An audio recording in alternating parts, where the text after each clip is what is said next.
And I've even gone a step further where I've crafted little, like little outhouses or things.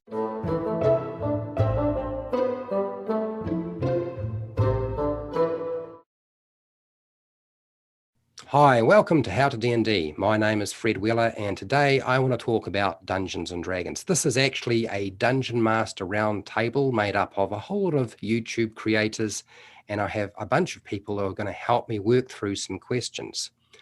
So if you'd like to introduce yourself. How's it going? No Fun Allowed here, and I'm all about tabletop role-playing games, about running modules, and figuring out how to run all these fantastic systems. Hey there, I'm Ryan with Roll for Initiative and play lots of different games. I love to run them. I really enjoy running convention games as well as my home tabletop games. I am DM Scotty. Some people call me the craft father. I started using junk to make it in my D&D games and have terrain and that kind of thing. So here we are, the DM's craft, DM Scotty.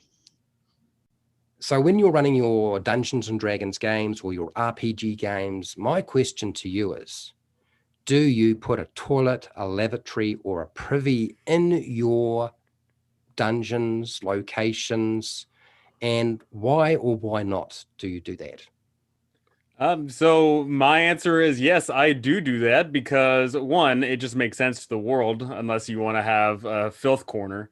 But two, looking back on it, I distinctly recall in a lot of the games that I've ran, a lot of hijinks, a lot of fun shenanigans, and quirky adventures have either started or ended in a bathroom.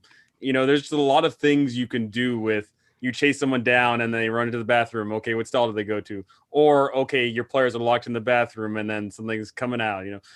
There's a lot of things you can do with that. And looking back on it, I think you can have a lot of fun times using the facilities there.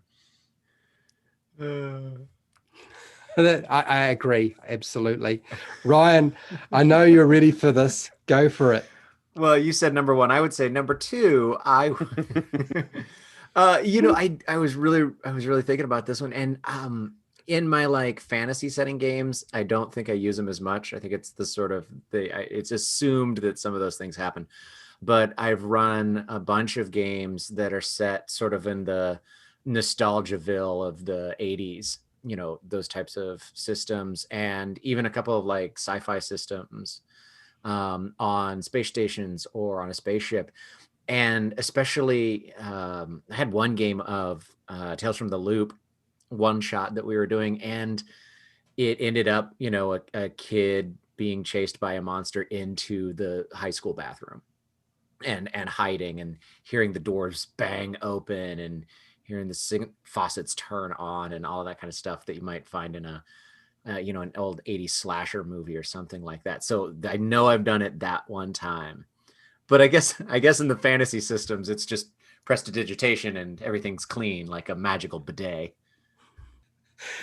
Yeah, I could see that. I totally get where you're coming from, because I didn't use them that much when I started out. But anyway, that's beside the point, because Scotty, what have you got for us? Well, I like drama, and gross is dramatic, right?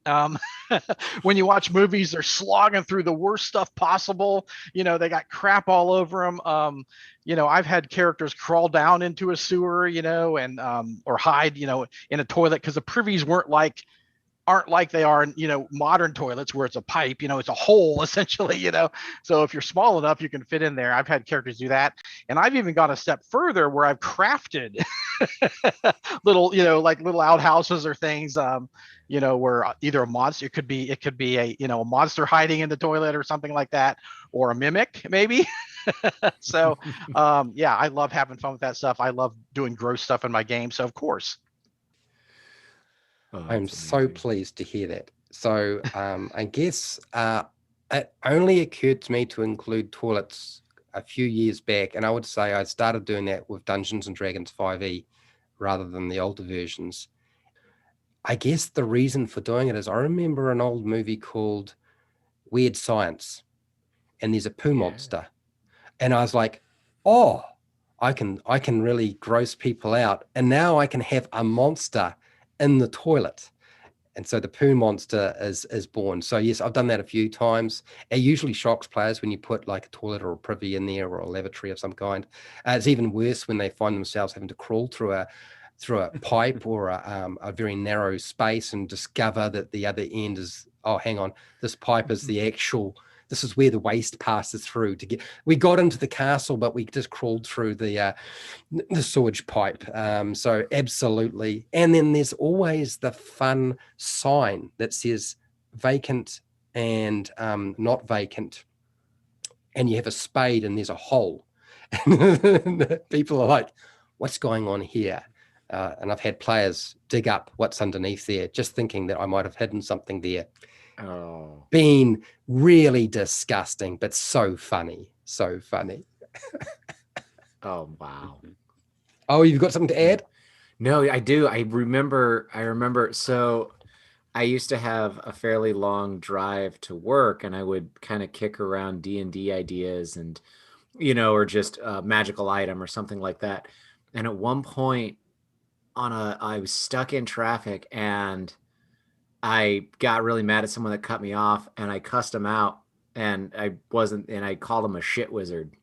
And then I spent the rest of the drive home coming up with a societal, like a guild of magicians who are essentially bathroom attendants. When you go in and when you come out, and you leave them coins and and they were sworn to secrecy of anything that they overheard. And like, it was a really prestigious guild that knew no national borders, and every different type of, political faction would use them. And but if you ever were heard to refer to them as the shit wizards, then all of a sudden you would find that your parties and your bathrooms, and you would leave and you wouldn't be smelling very nice. So, all because someone cut me off on the highway one day. I would like to ask everybody out there, if you're a dungeon master, do you include toilets, privies, or lavatories in your game of Dungeons and Dragons or your RPGs? And if so, why? Tell us down in the comments. So this has been our discussion, roundtable discussion. Hopefully it's been useful to you, which I think it will be. And if you want to go and check out some of these really interesting and useful and helpful individuals who are doing lots of really good content on YouTube, you can check them out at the following places. So where can they find you, No Fun? Yeah, how's it going? No Fun Allowed. You can find me on YouTube, Twitter, and that's pretty much all I'm active on. I'm just pumping out videos all the time, and if you comment, I'm probably going to answer. Ryan, what about you? Where can they find you? You can find me at Roll4 Initiative, roll the number 4 Initiative, and that's on YouTube, Twitter, Instagram. Yeah, come and find us and our videos and all that kind of stuff. We'd love to see you. Scotty, where can they find you? You guys can find me on YouTube, the DM's Craft, where I make cheap junk into terrain for my D&D game. You can find me on Facebook, the Tabletop Crafters Guild. And you can also find me at Quest Givers, where we have a site where we have modules that I've written and done terrain pictures for and that kind of thing. We also just released our campaign book called The North Road, which is a successful Kickstarter, and we've got it up there for sale now. Over 400 pages of content, a whole campaign. So yeah, check it out, Quest Givers. And I also have a channel too. Thank you, all of you. It's been really, really helpful. I'm so glad you came, and I am looking forward to hopefully continuing our discussions in the future. So for all of you, thank you for tuning in, and hey, till next time, keep rolling those 20s.